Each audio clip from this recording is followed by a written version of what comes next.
Assalamualaikum warahmatullahi wabarakatuh. Apa kabar Salam. teman-teman, sahabat semuanya? Pada hari ini kita dalam program Seduh Kopi untuk yang pertama kali ditayangkan dan seterusnya kita akan memberikan wawasan informasi seputar hewan peliharaan, komunitas dan pecintanya. Dan hari ini saya kedatangan tamu yang luar biasa.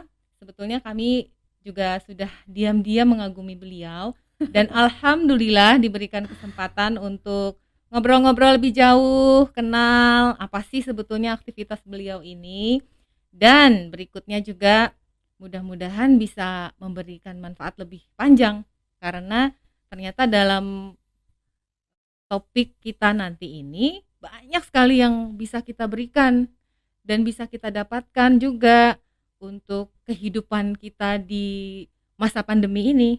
Betul ya? Langsung saja kita sapa, ada Dokter ini Fajarwati.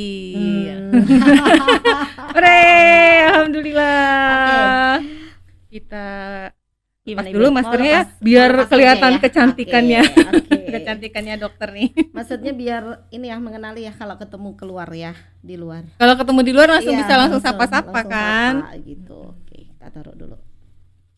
Apa kabar, Dok? Alhamdulillah Ibun sehat. Ibun gimana? Sehat juga? Alhamdulillah sehat Gitu ya. ya. Apalagi hari ini kan kebetulan kita diberikan cahaya matahari yang berlimpahan ya. Ya, benar. Tadi sempat berjemur sebentar, Oh. ya kan? Jadi Dapat COVID asupan pun hilang vitamin ya. dulu. Hari ini seduhan kopi kita pertama nih, dokter ini, Mbak Rin. Saya kepingin lebih jauh sih mengenal Mbak Rin walaupun sebetulnya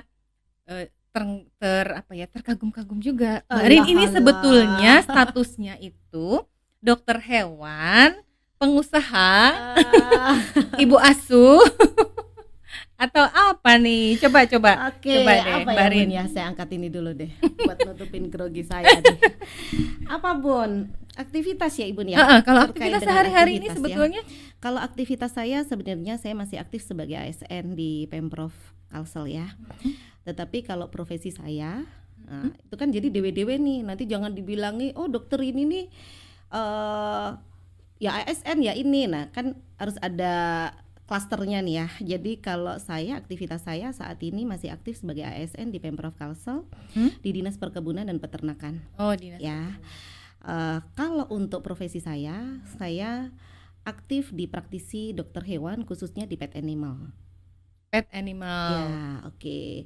Dan kebetulan saya buka prakteknya di Jalan Ayani ya, di flyover itu di Banjarmasin. Klinik sendiri. Klinik sendiri, Klinik ya sendiri. klinik sendiri. Nah, terus apalagi Bun? Kalau setiap hari ASN terus praktek Ya, juga, oke. itu kebayang aja waktu istirahatnya Mbak Rini itu kapan ya? Karena kalau ASN kan ada waktu setelah selesai tugas berarti praktek di klinik. Oh gitu, ya. Jadi gini, sebenarnya pasti ada resiko ya Bun ya gitu. Kalau misalkan saya cuma ASN aja, secara tidak langsung berarti kemanfaatan saya merasa diri saya kurang. Karena apa yang saya timba ilmu selama di kedokteran hewan, otomatis saya kurang nih mengaplikasikan ke masyarakat. Walaupun sebenarnya ASN itu pun kita juga ini ya, pengabdian ya ke masyarakat. Tetapi saya secara kalau misalkan di praktisi itu bersentuhan kan sama Langsung ya. masyarakat. Disitulah di saat saya mengambil komitmen apa untuk menjadi praktisi, itu dari jauh-jauh hari ya kita udah siapin pasti akan capek, waktu juga pasti akan banyak fokus di situ kan gitu. Tetapi gini Ibu, mohon izin nih, saya sebenarnya mengawali karir itu bukan dari ASN. Justru gitu. ASN belakangan. ASN Nah ini justru, dia, ini profesi gitu, baru lagi kayaknya saya belum dapat ceritanya nih. Jadi sebenarnya waktu pertama kali menginjakkan di Banjarmasin itu saya sebagai honor dulu Ibun. Oh, honor. Gitu ya, honor kebetulan di Kota Banjarmasin. Dan bidangnya? Di bidangnya di dokter hewan juga. Dokter hewan dipaksa juga untuk mencintai dunia hewan. Dipaksa ya. Ini kenapa jadi ada istilah dipaksa ini? Dipaksa karena saya memang bukan pecinta ya gitu. Saya terpaksa sebenarnya, dipaksa lah intinya kayak gitu. Tetapi ternyata sesuatu yang dipaksa itu lama-lama kan benar-benar enak. Ternyata oh ini ya, mau dong dipaksa terus. Akhirnya jadi begitu ya. Jadi mengawali dari honor, habis itu ternyata saya harus mengambil sebuah keputusan. Saya tidak bisa untuk seperti ini terus. Saya akhirnya meniatkan diri untuk menjadi praktisi dokter hewan. Saat itu juga pasti kalau saya mau kupas tuntas di sini mungkin 2 kali 24 jam nggak akan habis Ibun gitu. Jadi saya ambil poin-poinnya. Habis itu mungkin karena saya banyak ini ya kolega dan semuanya di situ, disitulah berkembangnya bisnis dan berkembangnya macam-macam ya, itu melalui klien-klien itu. Dan tetap aja di koridor animal tadi malah animal, ya. Iya. Sebentar dong, ini tadi kan Mbak Rin bilang ada pet animal khusus ya. Apa ada yang lain? Kalau untuk dokter hewan itu bidang yang lain. Karena saya pernah tahu ada teman-teman yang dokter hewan itu mereka menangani animal yang di BKSDA misalnya, atau ada yang di kebun binatang. Itu berbeda dengan yang sekarang Mbak Rini jalan ini. Oke, jadi gini Ibun, dokter hewan itu boleh memilih sesuai dengan passionnya dia. Boleh memilih sesuai dengan hati nurani ya. Jadi boleh memilih bagi teman-teman yang mohon maaf nih, di pegunungan, di pedesaan yang dia banyak komunitasnya, misalkan sapi perah, sapi potong, peternakan, itu boleh beliaunya itu menyatakan dirinya sebagai praktisi dokter hewan di TB atau ternak besar. Di sana. Ternak besar ya, panggilannya TB gitu zaman dulu. Nah, jadi kalau misalkan di perkotaan kan nggak mungkin ada tuh ya, nggak ada gitu. Jadi mau nggak ada kambing keliaran, bener kan? Mau tidak mau kita berarti harus mengambil praktisinya di di pet animal kan gitu. Pilihannya karena pasti lebih banyak kan klien kita atau pasien kita di situ. Ada lagi misalkan Ibun tadi bilangnya BKSDA dan sebagainya, itu lebih ke yang ini ya, wild animal ya, jadi binatang liar gitu. Itu juga ada teman-teman yang concern di situ. Ada juga yang di penangkaran dan sebagainya. Itu kembali lagi ke passion ya Bu. Masing-masing. Jadi kelebihannya dokter hewan di sini, wah ini karena kepaksa aja. Boleh lah, kan katanya suka dipaksa karena tadi ya. Kepaksa jadi dokter hewan, makanya harus cari kelebihan kan. Nah, kelebihan di dokter hewan itu sebenarnya kita mau milih di mana aja bisa. Dan itu bukan spesialis ya Ibun. Bukan spesialis. Kita mempelajari itu semuanya gitu. Jadi Mbak Rin sekarang juga umpama nih satu saat mungkin ya ada yang memaksa kebaikan gitu. Bisa. Kan ada ilmunya Ibun. Ya, betul. Cuma kembali lagi suka apa saya? Enggak gitu. Karena kalau misalkan kita nggak suka Bun, pegang aja juga kayak gini kan gitu. Bener, megang anak itik aja nanti. Bener kan, ini apa kan kayak gitu kan. Nah tapi kalau udah suka gitu kan, atau dipaksa suka gitu kan awalnya gitu, juga pasti akan enak kan kita memberikan pelayanan ya gitu. Itu sih Bun. Itu untuk yang di kedokteran untuk hewan. Yang kedokteran hewannya. Tapi pekerjaan yang di ASN setiap hari memang sama sekali tidak bersentuhan dengan animal ya, karena tugas rutinitas kantor kan. Ya, lebih ke pelayanan ya Ibu nih ya. Jadi sebenarnya kebetulan saya bukan mendapat amanah untuk di klinik, untuk di ASN. ASN pun juga ada sebenarnya yang megang klinik. Kebetulan klinik Pemda atau Pemprov atau apa gitu ya. Itu juga ada sebenarnya, tapi saya memang tidak dapat amanah di situ. Jadi saya cuma sebatas untuk pemberian pelayanan aja, apa yang diperintahkan pimpinan ya dikerjakan gitu aja sih. Lebih ke yang kelompok-kelompok peternakan dan sebagainya gitu. Jadi ya di situ tetap pasti kepake ilmu-ilmu itu. Saya sih sebetulnya ada bocoran. Mbak Rin ini juga seorang barista. Waduh. Barista-baristanan. Nah, ini berarti bisa kita ulas lebih jauh lagi nih kan. Kalau namanya seduh kopi, berarti harus adalah sentuhan kopi-kopinya. Ini berarti saya memang keterpaksaan yang disukai. Saya juga kan dipaksa untuk mengundang Mbak Rini. Mengundang untuk ngobrol. Kalau ngobrol yang lain kita udah sering. Saya bikinkan Mbak Rin kopi dulu ya. Oke, siap. Emang ada kopi? Ada lah. Ada ya. Okay. Tenang.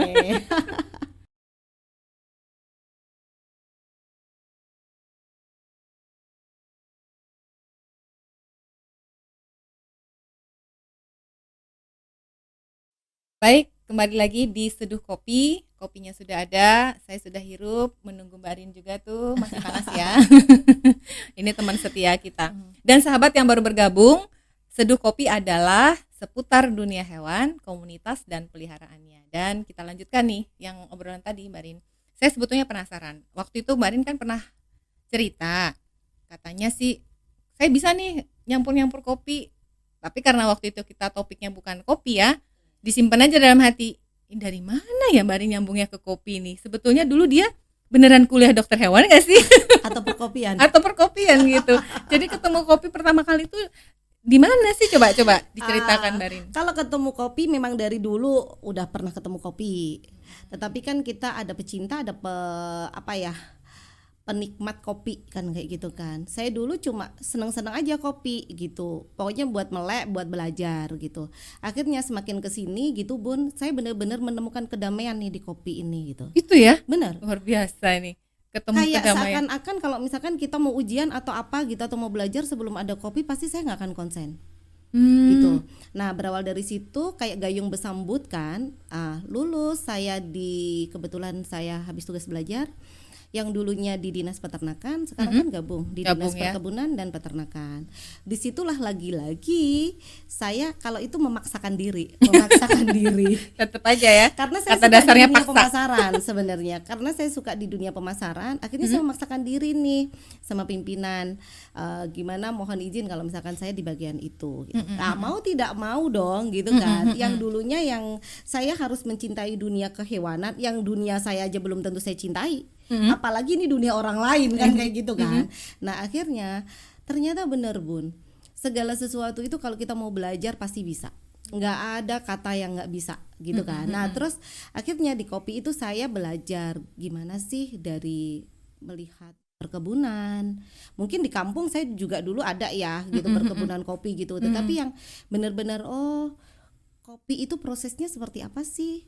Proses dari fermentasi, washing dan sebagainya gitu. Akhirnya alhamdulillah pimpinan memberikan kesempatan. Pelajaran untuk belajar. Terus akhirnya ternyata dunia kopi seperti ini.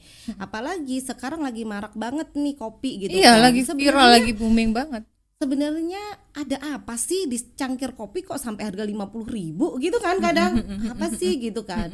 Kan nggak semua orang itu punya budget ya untuk ke situ gitu. Oh iya, betul. Kalau saya seperti ini Ibun, kalau saya harus menebus itu 50.000, berarti saya harus dapat lebih dari 50.000 itu prinsip saya.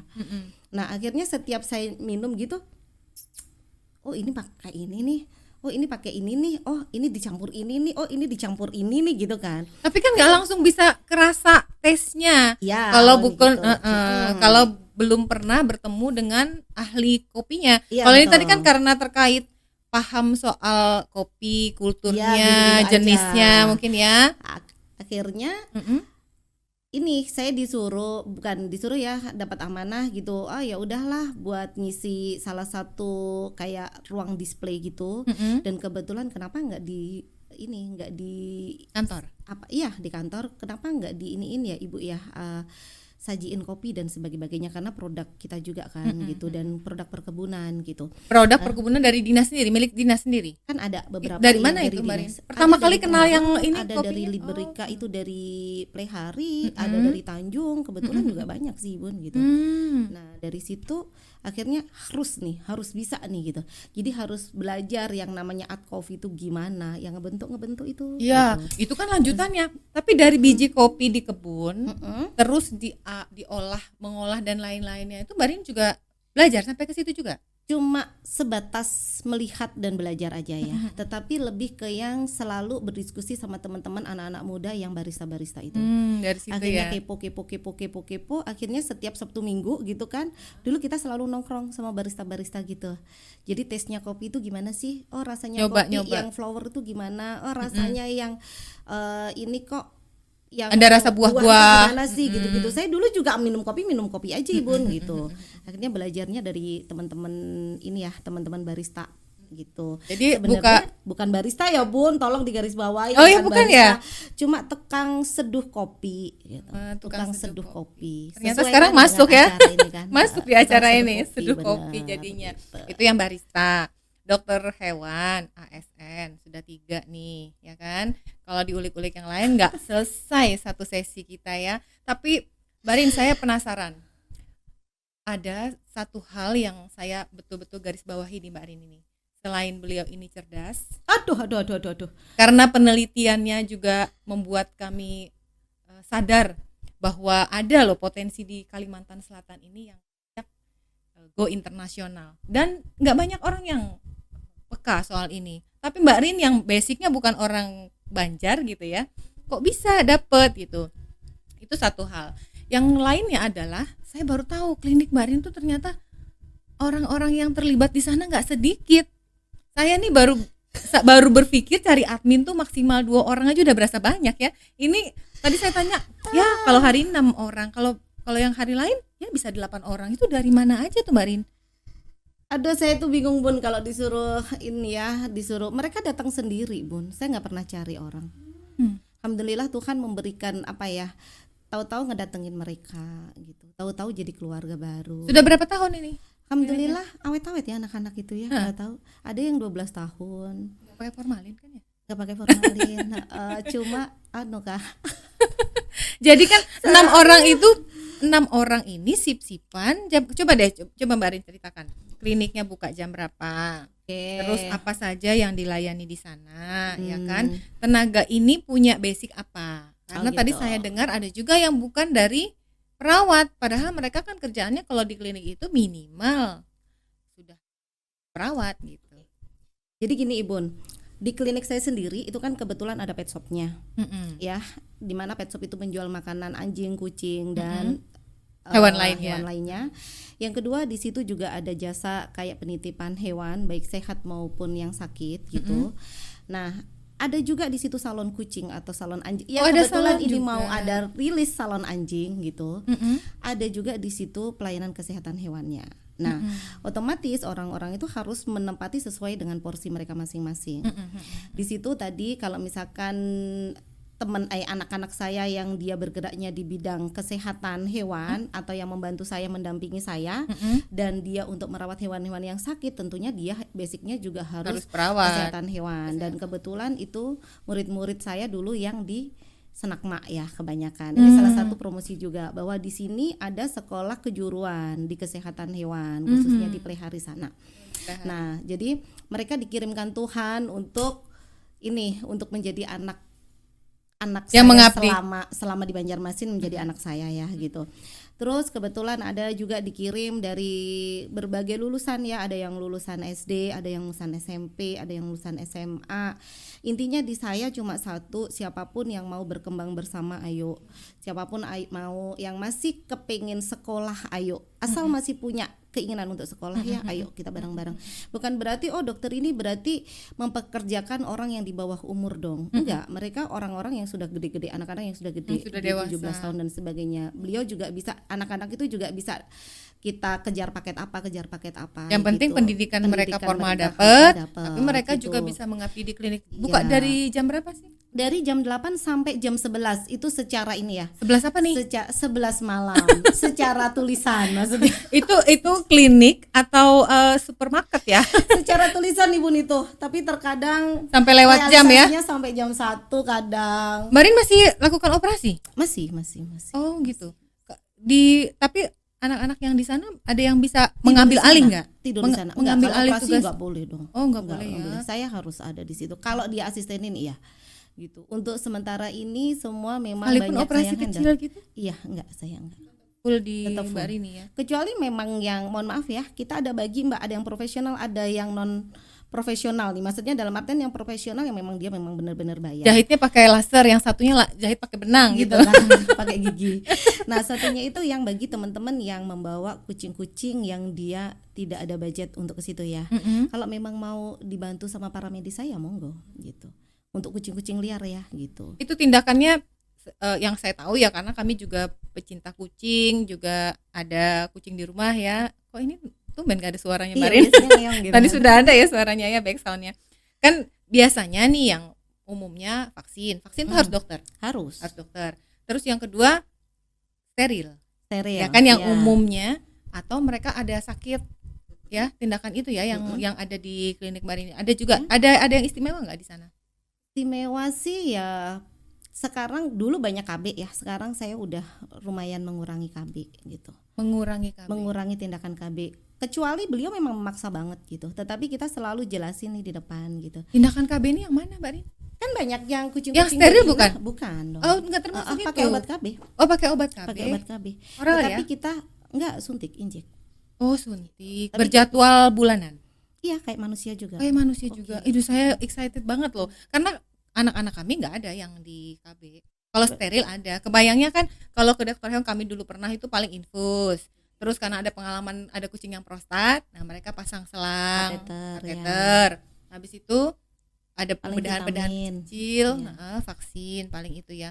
Tapi memang kalau saya kebayang nih, klinik walaupun hewan sama rumitnya dengan klinik manusia. Nah, ini makhluk hidup kan, bukan boneka yang sobek terus bisa dijahit ganti isinya gitu kan. Ya. Saya mau ngobrol lebih panjang Mbak Rin karena kalau hanya di dokter hewan berhenti di sini kayaknya Biar lagian agak ngantuk nih, Mam. itu dia deh. Boleh diminum dulu Mbak Rin, diminum dulu nanti Oke, kita lanjut Ibu. ya. Iya, oke.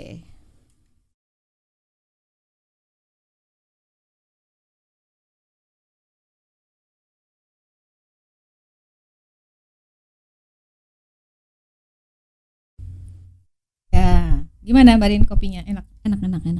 Saya kebiasaan kayak gini ya, Bun ya. Boleh sampai akhir sesi juga boleh kalau kuat. Gimana, Bun? Gimana? Jadi tadi ya kita kan sedikit mengulas tentang Alabiu. Pada waktu kami itu pertama kali menemukan itik Alabiu, terutama saya itu kan di kelas saya kan, Oh iya, Mbak Rin. saya ikut. Nah, Ibu. waktu jadi salah satu materi sebenarnya saya terkaget-kaget. Ini orang sebetulnya siapa sih kok dia hafal betul soal itik Alabiu ini. Nah, jadi ini hal yang luar biasa menurut saya. Kok sempat ya Mbak Rin terfikirkan untuk ini, dan saya juga baru tahu bahwa ini tadi aslinya benar-benar dari sini kan, betul nggak Mbak Iya, Rin? betul. Biar saya nggak salah ngomong, coba deh, Benar. coba Mbak Rin cerita. Jadi gini Ibun, awalnya sebenarnya waktu saya masuk di S3, kebetulan kan tugas belajar murni ya kami saya dari Pemprov. Itu waktu pertama kali di semester 1 itu harus disuruh cari judul nih. Dari semester disertasi, 1 dari sudah semester 1 cocok lah ya namanya S3. Jadi apa nih gitu kan. Saat itu saya mau mengangkat itu sebenarnya sapi. Saat itu. Terus suruh ngajukan apa maunya apa hari ini gitu kan, sapi atau antara sapi atau itik Prof, saya bilang gitu. Ternyata beliau bilang gini, emang lo punya sapi gitu kan, maksudnya Kalimantan Selatan ini emang Ya, punya sapi betul. gitu kan. Ada pelihari kan? Iya, tetapi kan sebenarnya bukan ini ya Bun ya, bukan ciri khas yang Bukan ciri resmi ya, khas, gitu. betul. Yang plasma nuftah yang benar-benar itu kan sebenarnya itik Alabio sama kerbau rawa dan belibis sebenarnya gitu. Yang saya tahu ya, saya yang aja nggak tahu yang ini. saya tahu. Kalaupun misalkan ada daerah atau kabupaten yang sebagai pemurnian sapi, misalkan sapi X atau sapi Y, itu kan berasalnya juga bukan dari sini. Nggak gitu. murni ya, sudah silang-silang mungkin ya. Bukan milik kita gitu. Walaupun di situ sudah ada daerah khusus untuk peternak sapi A atau B atau C gitu. Itu yang saya tahu ya. Mohon maaf kalau saya salah. Nah, jadi kenapa saya itik Alabio ternyata benar. Saya dulu juga awalnya nggak tahu Bun, itik Alabio itu kayak apa, performanya kayak apa, gitu-gitu kan. Setelah saya kepoin, ternyata benar cantik banget. Benar. Udah. Jadi asal muasalnya jatuh cinta mau mengangkat itik karena kecantikan Karena ya? kecantikan, benar. Karena kecantikan dan karena cantik, terus bibirnya merah merona ya, kalau misalkan diibaratkan orang manusia gitu kayak gitu, udah tinggi, langsing, bagus, kulitnya mulus, udah bagus dah gitu. Secara Terus posturnya secara juga. postur, akhirnya dari situ timbullah rasa penasaran. Sebenarnya itik Alabio itu sejauh mana sih orang, banyak penelitian itik Alabio. Tetapi hanya sebatas makanan, Kebiasaan habis itu ini kolesterol dan sebagainya gitu. Terus kenapa nggak diiniin ya secara DNA-nya ya gitu kan. Terus saya lihat nih di Genbank itu atau di bank DNA di internasional itu itik Alabio belum masuk. Masya Allah. Prof, berarti boleh dong saya ngangkat ini gitu. Sebenarnya Belum ada saya nih. patenkan dong ini gitu. Di situ. Okein nggak itu? Gitu kan. Terus, oh boleh Rin gitu kan. Akhirnya dari situ saya mengangkatnya dari A sampai ke Z, bahkan walaupun cuma sedikit-sedikit. Sebenarnya kalau dibilang ahli, bukan ahli Bun gitu. Dipaksa itulah. Paksa lagi nih. Iya, dipaksa untuk mengkaji itu, dan kebetulan alhamdulillah ternyata luar biasa banget loh potensinya di itik Alabio itu. Tapi kita sendiri terkadang mengabaikan itu. Kita punya kekayaan tetapi kitanya sendiri nih yang terkadang kita sendiri nggak merasa diri kita itu kaya. Kita nggak merasa memiliki. Betul. Jadi kayak ya itulah gitu. Ya mudah-mudahan lah dengan Angkatnya ini. Benar. Dan itu kebetulan kemarin lumayan sih gitu. Lumayan apa lumayan. Dan itu lumayan kuadrat. Dapat sharing dana dari Jepang loh Bun. Oh begitu, iya, alhamdulillah. Loh, Masya Allah. Gitu. Dan itu harganya nggak murah Bun untuk tes DNA itu. Oh tesnya dibayar ya? Iya. Ada dibiayai oleh Jepang. Kemudian penelitiannya Mbak Rin langsung ke Amuntai langsung. Iya. Masih ada yang benar-benar asli di sana atau sudah banyak yang persilangan dan lain-lain setelahnya? Udah banyak persilangan ya. Banyak persilangan ya. Kalau memang benar-benar cari yang murni ada sih di lembaga pemerintahan ya, di Bogor juga ada, di Pelihari juga ada. Ya, aslinya dari Amuntainya malah sudah kelihatannya sih sudah enggak ini. Dan itu udah di SK-kan Menteri loh Bun. Bahwa IT Ala Bio itu plasma Nufta Kalimantan Selatan di 2011. Luar biasa. 2011 dan saya baru tahunya tahun ini gitu kan. Dan di 10 Amuntai tahun kemudian sumber bibit udah di SK-kan pada tahun 2013. Saya langsung gelingan nih. Kita salaman dulu Mbak Rin. Kita salaman dulu enggak apa-apa ya. Habis cuci tangan ya. Benar. Jadi seperti itu. Jadi kalau mau bahas tentang hewan, dunia animal yang ada di sekitar kita aja nggak habis-habis. Benar. Saya tuh pernah ngobrol dengan Mbak Rin justru di Belibis. Kaget juga waktu Mbak Rin bilang Belibis. Tahu-taunya yang keluar malah IT Ala Bio. Maksudnya ternyata kalau kita bahas satu-satu nggak selesai. Tapi kan kita masih panjang Bun. Nah itu dia. Ini sebetulnya saya modus juga ngajak Mbak Rin kesini tuh. Saya mau teken kontrak. Nah, gimana kalau besok-besok kepingin sih ada orang selain dari praktisi kedokteran hewan yang kita undang untuk ngobrol. Kan banyak juga nih orang yang menjadi ahli karena terbiasa. Sepakat nggak Mbak Rin? Sepakat banget. Kalau Mbak Rin kan dari akademisi, ibaratnya kan dari sekolah ya, karena terpaksa sekolah tadi. Ya. Tapi sebetulnya dulu minatnya memang kedokteran hewan atau bukan? Apa nih? Ekonomi jangan-jangan? Perawat, enggak. Perawat, benar. Tapi nggak jauh-jauh lah ya. Ya. Nah, kalau dari yang sudah pernah kita bicarakan, ide-ide kita, gagasan kita itu Mbak Rin, saya pengen tahu Mbak Rin kira-kira sudah ada bayangan nggak kira-kira siapa tamu kita yang akan kita? Ya banyak banget Bun kalau bayangan ya. Karena yang ahli di luar sana itu banyak. Saya bukan bilang banyak ya, banyak. Gitu. Coba kalau saya itu kan pencitraan aja, pura-pura bisa gitu. Padahal pura-pura ya. Pura-puranya udah dokter. Gitu. Jadi dokter pura-pura enggak mungkin gitu, banget bener. Kan. Jadi di sana itu kalau kita mau merendahkan ego kita gitu. Sebagai dokter, banyak teman-teman yang di luar sana itu yang lebih pintar dibandingkan kita. Kalau diri kita sudah merasa pintar, ya gimana kita mau menerima orang lain kan tentunya. Gelasnya udah penuh istilahnya gitu. Benar, tumpah terus akhirnya. Tumpah terus. Nah, banyak Ibun, mau apa Ibun? Mau yang spesialis grooming, ada ya yang grooming, yang groomer itu. Ada juga yang spesialis untuk merawat kucing yang yang jelek jadi bagus juga. Bisa banyak. Ya? Itu kan kembali lagi Bun, hati nurani, passion dan sebagainya kan. Bisa ya gitu. Tapi ya banyak ada ilmunya. Itu dari kedokteran udah jelas sih. Tapi kalau yang dari praktisi memang sudah terbiasa, katakan nggak punya ilmu kedokteran yang khusus tentang hewan, itu bisa ya, bisa melakukan. Misalnya nih kayak kami nih, bisa apa? Karena suka kucingnya yang jelek tadi loh. Bisa. saya kan suka kasihan lihat kucing-kucing yang tindakan medis. Karena bukan tindakan medis ya itu, tindakan non medis kan. Jadi boleh dilakukan Ibun. Karena Ibun 1x24 jam bersama dia, ya kan, gitu. Banyak Bun banyak yang berhasil ya, dari yang jelek jadi cantik. Terus menolong kelahiran. Kadang saya belajar loh sama mereka. Gimana sih gitu. Ada ya? Ada ya yang bisa banyak. Luar biasa. Ibun mau nih. Berapa sih? Mau berapa episode? Saya bingung malah sekarang. Kemarin kan kita terbayang. Ini kalau di kumpulan episodenya kayaknya kita hitungannya gitu, panjang kontraknya nih. Benar. Yang penting tugas rutin kita tidak terabaikan. Intinya kan yang penting kita berbagi, ada wawasan yang diberikan. Masyarakat juga punya wawasan baru, terutama saya sih sebetulnya. Kalau kita bicara ini sudah berapa episode? Misalnya ya 3 episode, mungkin saya lebih dulu ya 10 episode udah dapat materinya. Ya kan, keilmuannya, wawasannya udah saya dapatkan duluan gitu. Itu berkah buat kami lah. Malah saya punya ide sih Bun sebenarnya. Saya suka setuju ya Ibun bilang kita harus ngedatengin nih bintang tamu ke sini gitu kan untuk sharing bareng. Itu manfaatnya besar banget. Karena selama ini dokter itu menurut saya ya gitu ya. Kalau saya sih gini. Boleh di sini bebas, opini bebas. Ya kan, bebas. Jadi opini pribadi. Enggak semua dokter itu tahu. Itu kalau menurut saya. Kita perlu belajar sama teman-teman komunitas yang lainnya. Dengan itu kita, oh iya nih, ternyata seperti ini nih. Oh iya lu, oh seperti ini. Kita nyambung-nyambungkan nih akhirnya.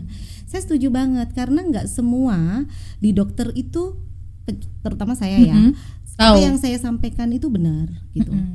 Nah, jadi saya akan menambahi itu dari teman-teman yang komunitas itu. Kenapa sih harus dikasih ini? Kenapa nggak harus kasih ini gitu kan? Kenapa sih harus dikasih ibaratnya apa itu minyak kelapa itu apa bun ya? PCO. Pakai itu gitu. Akhirnya kan saya dari itu kan saya akhirnya harus baca jurnal. Minyak kayu putih kami pakai untuk kucing. Itu ada nggak ya di jurnal? Ada nggak ya di sini? Kalau misalkan enggak, kalau kayak gitu ada ya. Harus diskusi ini. Kenapa harus dikasih ini gitu? Di situ akhirnya kan kita berkembang seperti itu. Jadi siapa tahu nanti teman-teman atau sahabat-sahabat yang nanti nonton di acara Seduh Kopi itu juga bisa memilih gitu. Sebenarnya oh iya di sini cuma kita bukan mencari pembenaran atau mencari kesalahan ya. Nanti kalau misalkan kita program next kita akan mendatangkan tamu yang terhormat itu, tetapi kita open mind aja. Tetapi kita lebih ke yang diskusi ini buat siapa sih? Buat pemirsa tentunya. Buat sahabat semua lah. Bener. Tinggal milih kan maunya yang mana gitu itu sih. Duh, luar biasa ini Mbak Rin. Jadi kita mulai habis ini ya, kopinya jangan dihabisin karena ya seiring kopi habis, beriringan juga kontrak kita panjang. Oh gitu ya. Berapa panjang? Disiapkan ya. Disiapkan. Ya. Wah tambah materai, lagi job nih berarti.